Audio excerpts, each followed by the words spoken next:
Sa dampa sa gilid ng ilog, kung saan ang araw nagmumura ng putik sa mga paa at ang alat ng dagat sumasayaw sa hangin, may amoy ng bulok na isda, ng uling at ng bagong balik na tabing.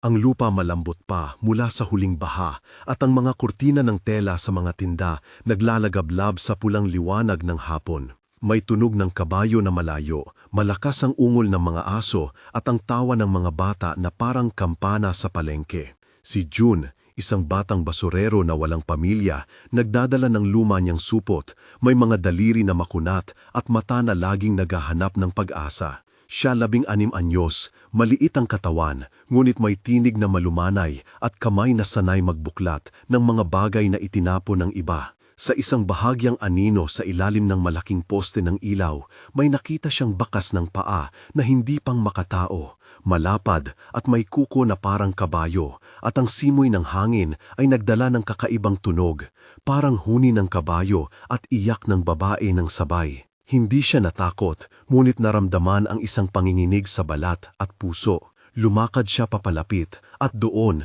nakaupo sa lumang banig na basa ng hamog, umuusal ang isang nilalang na may mahabang katawan, mukha na kalahating tao at kalahating kabayo, at ang tiyan nito umiikot ng mabagal dahil siya buntis. Ang tikbalang nakatingin kay June na parang may hiwaga at sinambit sa isang boses na parang hangin gumagapang sa bubong ng bahay. Tulungan mo ako, bata. Ang pangakong nagbukas sa hangin ay nagdulot ng tahimik na panganib, ng pag-asa at ng puot na magsisimulang lumipad sa paligid ng dampa. Sa mga sandaling iyon, ang maliit na kilos ng pagdadala ng supot ay magiging simula ng isang kwento na magpapasigla sa pag-ibig at magpapakita ng mga anino ng tao. Noong unang pagkikita ng tikbalang at ni June na puno ng kulay ang paligid, may 5 sensoryong naglalakad sa eksena. Ang panimulang amoy ng nahaluhang isda at uling, ang malabnaw na liwanag na pumapasa sa putik, ang mainit na hangin na dumarampi sa batok ni June, ang magaspang na pakiramdam ng lumang banig sa ilalim ng kamay ng tikbalang, at ang mahinang lasa ng maalat sa labi mula sa huling tubig na inom ni June. Nagkaroon ng mahabang pag-uusap sa pagitan nila na may 7 palitan ng salita, bawat isa puno ng pag-aalinlangan at pag-asa. June, sinabing, "Saan ka galing?" Tikbalang sumagot, "Sa gitna ng kagubatan at sa ilalim ng buwan, kung saan tinatawag nila ako ng matandang pangalan." June, pag-ilag, "Bakit ka buntis?" Tikbalang, mahina, "Dala ko ang binhi ng bagyo at ng liwanag. Hindi ko alam kung sino ang ama." June, umawit ng paumanhin, "Hindi ako mayaman, ngunit may pagkain ako." Tikbalang ngumiti, "Iyon sapat na. May isa akong hiling pero may kondisyon." June, tumango, "Ano po iyon?" Tikbalang lumapit, "Protektahan mo ako. Alagaran mo ang anak kung ito ay ipapanganak sa lupa ng tao." June, pumida, "Paano kung poprotektahan ang isang Nilalang na iba? Tikbalang tumigil. Sa puso at gawa, nalalaman ng pagkakaiba. Sa mga pinagsaluhang galaw at salita, umusbong ang isang hindi malabong pangako at ang umaasang simula ng pagbabago sa dampa. Sa mga susunod na araw, lumitaw ang unang benepisyo ng kabutihan ni June at ng tikbalang. Ang tindahan ni Aling Nena sa dampa, na palaging kulang sa isda at gulay, biglang nakatanggap ng sariwang huli at mga taong nagbalik ng tiwala. May 5 sensoryal na tagpo sa bawat pagdanas. Ang amoy ng bagong lutong isda sa kawali, ang malutong na tunog ng tuyo na dahon na naglalakad sa hagdan, ang liwanag na kumikislap sa mukha ng mga nagbabalik na mamimili, ang malamig na tubig na pumapawi sa uhaw, at ang tamis ng tinapay na hatid ng bagong pagkakaisa. 3 komunidad na tao, sina Mang Ramon ang barangay leader, Kapitan Torres ang pulis na mas matanda, at Lola Sabel na may hawak ng lumang alamat, napansin ang pag-ikinting ng buhay sa dampa. Si Mang Diego ang mangingisda, si Manong Pilo ang tindero ng gulay, at si Karosa ang manguhuli ng lumang rekado, lahat nagbigay ng patotoo na may pagbabago. Ang unang paglago ng ani at ng tiwala ay nagbigay ng pag-asa at punit ng tuda sa ilang tao. Dumating ang isang maikling dialogo na may 6 na palitan sa isang maliit na pulong sa palengke. Mang Ramon nagtanong, "Saan nanggaling ang biyayang ito?" Kapitan Torres sagot, "Parang hindi lang swerte." Manong Pilo sabi, May nagsabing may nilalang na nagbigay ng tanda. Karosa tanong, sino ang nag-alay? Lola Sabel tumitig kay June. Bata mo, may sinabi ka ba? June umiwas. Hindi ko sinasadya, ginawa ko lang ang tama. Mang Diego napailing. Kung totoo, dapat pasalamatan. Ang palitan ay naghatid ng pagpapakilala sa benepisyo at ang simula ng papasok na interes ng iba. Dahil sa pag-asang hatid ng tikbalang, dahan-dahang nagbago ang mood sa dampa. Ngumid sa likod ng pag-asa, sumibol ang inggit at hinala. Ilan sa mga karatig ay nagsimulang mangusap ng maliliit na bulong at pag-ikot ng tingin. Ang mga huling araw ay napuno ng mga maliliit na sigaw at sulyap. Dalawang pangunahing antagonista ang lumitaw, si Kapitan Torres na may lihim na hanggaran na magpalawak ng kanyang kapangyarihan at si Estrella, isang negosyante na palaging nag-iimbestiga sa mga unang palatandaan ng yaman. Ang senaryo puno ng 5 sensoryal na detalye. Ang amoy ng usok ng sigarilyo habang nag-uusap si Kapitan Torres, ang malamlam na ilaw sa tabing ng gabi kung kailan nagtatago sila, ang magaspang na tunog ng panti ng papel na nililimbag para sa panukala, ang panandali ang lasa ng kape na sumisikip sa lalamunan ng naghihintay ng mga balita at ang malamig na pakiramdam sa dibdib ni June. May labis na bulong sa likod ng palengke tungkol sa kung sinong may kinalaman sa pagdating ng tikbalang. Sa unang pagharap ng komunidad, nagkaroon ng maikling betahan ng salita na kumalat sa anyo ng isang pag-uusap na may 6 na palitan. Kapitan Torres, malalim ang tingin. Kay June, may alam ka ba tungkol sa nilalang na ito? June, panatag. Alam ko lang na nangangailangan siya. Estrella, mapanuri. Baka may paraan para pagkakitaan ito. Mang Ramon, hindi kumbinsido. Hindi natin dapat gawing negosyo ang milagro. Ang una nilang salungatan ay nagpakita ng linya na hahatiin ang dampa. Hindi naglaon, ang mga antagonista ay nagtipo ng plano. May isang lihim na konspirasyon na ipinalano sa likod ng tindahan ni Estrella at sa ilalim ng ilaw ng poste ng palengke. Kasama sa plano ang pagkuha ng tikbalang, pagsasagawa ng ritual upang kunin ang kapangyarihan ng kanyang kaloob at ang pag-alis ng barangay sa mga hindi susunod. Dito, kailangang ipaliwanag ang teknikal na proseso ng ritual na ginamit para sa pag-angkin ng kapangyarihan. Sa 300 character, ang ritual kailangan ng dugo mula sa mga nagtatangkang mag-angkin, apoy mula sa lumang poso at isang bula na hinabi mula sa damo at abo ng sanga ng punong luma.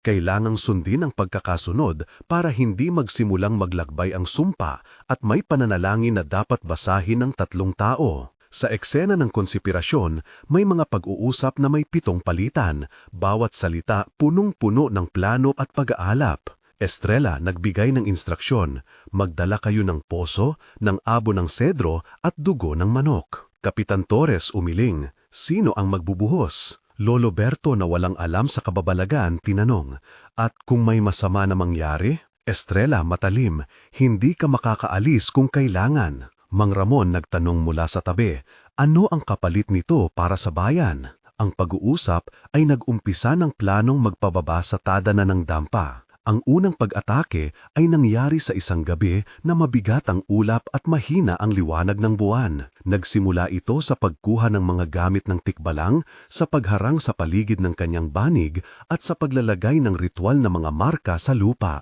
Ang sandaling iyon ay isang matinding tensyon, humahataw sa dibdib ng mamabasa. May 2 talata na naglalarawan ng tensyon, bawat isa mga 500 to 600 character. Ang una, may malakas na tibok ng puso ni June habang pinapakinggan ang pag-igting ng lupa sa ilalim ng paa. Ang alikabok pumailan lang sa hangin, ang putol-putol na galaw ng mga anino tumitikik, at ang amoy ng abo at dugo sumanib sa malamig na hangin. Ang pandinig nag-igting sa mga huni ng kuliglig at ang sigaw ng pagod na kaluluwa. Ang pangalawa, ang tikbalang napahinto ang hininga nang makita ang madla. Ang tiyan niya nanginginig at isang maliit na iyak ang lumabas. June tumayo sa pagitan ng karamihan at ng tikbalang, tinutulak ang sinumang lumalapit.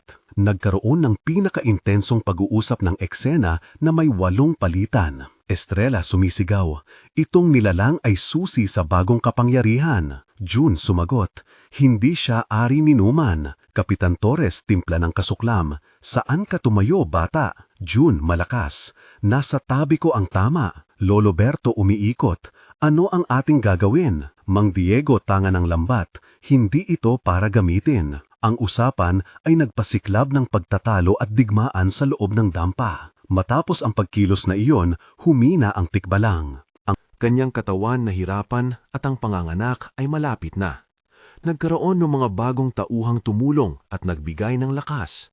Lumabas si Doc Marites, ang lokal na manggagamot, si Carosa na nag-alay ng mga halamang gamot at si Tia Luning na nagdala ng mainit na sabaw. Sa sandaling ito, kailangan ng backstory ng pangunahing tauhan na nakabalangkas sa 4 na maliit na talata at kabuuang 900 character. Una, pagkabata. Si June ipinanganak sa gilid ng bayan, inabandona sa bakuran ng simbahan isang gabi na maulan, napulot ni Lola Sabel at unti-unting lumaki sa piling ng mga nagmalasakit. Pangalawa, paghubog. Nagtrabaho siya sa palengke, natutong maghiwalay ng mga gamit at magbenta ng nalalabing bagay, natuto sa paggalang sa mga tao. Pangatlo, pagkawala. Nawala ang kanyang nakatatandang kapatid sa baha at iyon ang nagturo sa kanya ng pagkawala ng pamilya at ang pangakong hindi na muling maiwan. Pang-apat, kasalukuyan. Siya lumiligaya sa maliit na kabuluhan ng pagtulong. May puso na handang mag-alay kahit wala siyang hinihiling na kapalit. Ang backstory na ito sumasalamin sa empatiya ni June at sa kanyang matibay na paliwanag kung bakit niya pinili protektahan ang tikbalang. Sa paghanda para sa malaking labanan, nagsama-sama ang mga tapat at ang mga natatakot. May pakikipag-usap na may 6 hanggang 8 palitan sa pagitan nina June, Doc Marites, Mang Ramon at Carosa. June nagtanong, paano natin siya ililigtas at paano natin mapipigilan ang ritual? Doc Marites, tumingin sa mga kayamangan may dala. Kailangan ng isang seremonya ng pagkumpuni, ng kamay ng nagmamahal at ng pag-ibig ng komunidad. Mang Ramon nag-alok ng tulong. Ipapaganda natin ang bantayan, magigisa natin ang mga tagapagbantay. Carosa nagdala ng mga halamang nagpapalakas. Ito ang mga pampalakas. Itong dahon ay magbibigay tibay. Ang mga sensorial na detalye dito ay 5 uri. Ang init ng apoy sa maliit na apoy na kanilang ginawa, ang malansa ng langis ng lampara, ang mabangong amoy ng mga dahon na dinudurog, ang malamig na pawis sa noo ng mga nagbabantay, at ang tunog ng mga sipol bilang tanda ng pagtutulungan. Sa pagsapit ng gabi ng huling labanan, ramdam ang bigat ng bawat sandali. Ang buong dampa nagtipon, pangalan ng mga kasali binanggit ng isa-isa. Mang Ramon, Aling Nena, Kapitan Torres na ngayon ay naghihintay ng kanyang kapalaran, Lola Sabel na may lumang awit, Estrella na nagmamakaawa man o nagiingit, Doc Marites, Mang Diego, Manong Pilo, Carosa, Lolo Berto at Tia Luning. Ang eksenang ito puno ng 7 sensoring paglalarawan, liwanag ng buwan, amoy ng putik, panakip ng hangin, tunog ng paglakad sa paglakad, pag-ungol ng dantaong aso, at ang lasa ng maalat na luha sa labi ng umuulong. May sunod-sunod na labanan at himagsikan ng salita na nauwi sa isang malalim na sagupaan. Ang pangunahing dialogo sa tugatog ay may 8 palitan, puno ng pag-iyak, paghihirap at tapang. June sumigaw, hindi siya isang bagay. Kapitan Torres malungkot, hawak ko ang batas na dapat sundin. Estrella nangati ng mapanlinlang at ang kapangyarihan ay para sa may lakas ng loob.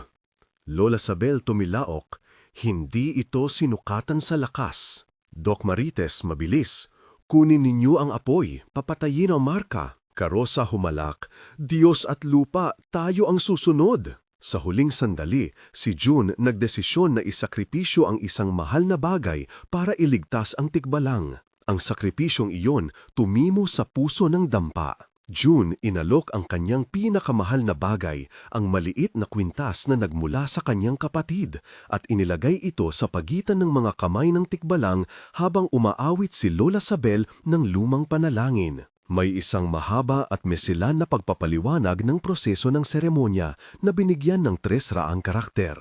Ang pagbibigay ay nangangailangan ng kusang loob, ng paghawak sa kwintas habang may apoy at ng pagbigkas ng 3 pangalan ng lupa at tubig. Sa sandaling inalay ni June, nagningning ang liwanag mula sa tiyan ng tikbalang at ang marka sa lupa unti-unting nawala. Ang laban nagwakas sa isang pagsabog ng ilaw at ang paghimlay ng kaguluhan. May huling daya ng tensyon na humigit kumulang 550 karakter na naglalarawan kung paano muling tumibok ang dibdib ng tikbalang, paano bumuhos ang ulan pagkatapos ng mahabang tagtuyot, at paano naghalo ang luha at ngiti sa mga mukha ng mga nanonood. Ang ipinanganak ay hindi isang taong kahawig ng tao o kabayo lamang, kundi isang nilalang na may 2 anyo, simbolo ng pag-asa at pag-amat. Sa sandaling iyon, ang komunidad nabago. Ang mga taong dati ay nagduda, ngayon nag-aalay ng tubig at pagkain.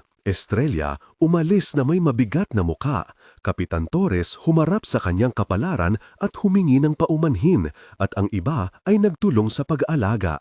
Ang epilogo ay isusulat sa 3 yugto, 1 buwan, 3 buwan at 6 na buwan pagkatapos ng pagkilos. Sa 1 buwan, sa loob ng 900 na salita, ang dampa unti-unting nagbalik sa dati ngunit may bagong halina. Sulit na ipahayag sa 950 karakter. Pagkatapos ng 1 buwan, ang dampa nag-ani ng mga koonting biyaya. May mga bagong tindahan na nag-aalok ng libreng pagkain sa mga bata.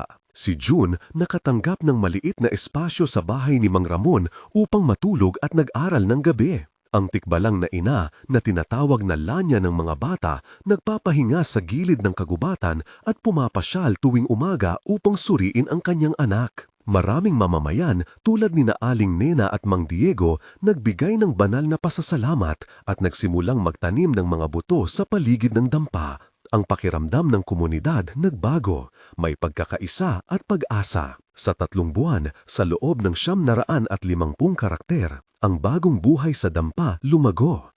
Ang mga palay nagkaroon ng masaganang ani sa bakuran ni Manong Pilo. May maliit na seremonya sa plaza na pinangunguhanan ni Lola Sabel at ng barangay, kung saan inalay ang unang ani sa kung anuman ang itinulong ng tikbalang. Nagkaroon ng bagong patakaran si Mang Ramon na nagpapahintulot ng pantay na benepisyo sa lahat. Estrella, na dating antagonista, nagbalik na may malambot na puso at nagbigay ng donasyon sa paaralan. Si June naging kilala bilang protektor ng bagong nilalang at tumanggap ng liit na trabaho sa dampa upang matustusan ang kanyang pag-aaral. Doc Marites nagturo sa mga tao ng simpleng pangangalaga sa bagong nilalang at maraming bata ang naglalaro sa malapit habang may gabay. Sa 6 na buwan, sa loob ng 800 karakter, ang komunidad ganap na nagbago. May bagong pista taon-taon sa pagdiriwang ng pagdating ng tikbalang at ng bagong buhay kung saan ang dampa puno ng musika at pagkain. Ang anak ng tikbalang na pinalangga ng mga bata lumabas sa gilid ng kagubatan at natutong makipagsalo sa tao at kalikasan. Si June nakatapos ng isang maliit na kurso sa pag-aayos ng kagamitan at nagsimulang tumulong sa pag-organisa ng mga programa para sa mga batang walang magulang. Kapitan Torres na humarap sa responsibilidad, nag-organisa ng mga seminar tungkol sa paggalang sa mga nilalang at batas na nagprotekta sa mga mahihinang nilalang. Ang dampa naging simbolo ng bagong pag-asa at ang kwento ng buntis na tikbalang at ng batang basurero ay naging alamat na ipinapasa sa mga bata bilang aral ng pagkakaisa at sakripisyo. Sa pagtatapos ng kwento, may mga pangalan ng mga taong nagbago na binanggit. Aling Nena, Mang Ramon, Kapitan Torres, Estrella, Lola Sabel, Doc Malites, Mang Diego, Kay Rosa, Manong Pilo, Lolo Berto at Tia Luning. Ang liwanag na nagmula sa maliit na sakripisyo ni June nagdulot ng pagbalik ng sigla sa buong dampa. Ang moral ay malinaw ngunit hindi maigsi. Ang kabutihang loob kapag pinagsama mas malakas kesa sa kasakiman at puwersa. Sa huling mga pangungusap, inuulit ang tema ng liwanag at anino. Ang liwanag na lumabas sa tiyan ng tikbalang ay hindi nag-alis ng anino, ngunit nagpakita kung paano maglakad sa loob nito ng may tapang. Kung may gustong ibahagi ang damdamin, maaaring nilang isulat sa mga komento kung pipiliin nilang protektahan, ibahagi o ipagsisiwalat ang natuklasan. Ang kwento nagwawakas sa isang paaalala. Sa dulo, ang tunay na kayamanan ay hindi pera, kundi puso na piniling mag-alay. Kung naantig ka ng kwentong ito, mag-subscribe para sa iba pang mga alamat na nagpapakita ng tao at hiwaga sa ating paligid. Dahil sa huli, ang tunay na lakas ay ang puso na nag-alaga.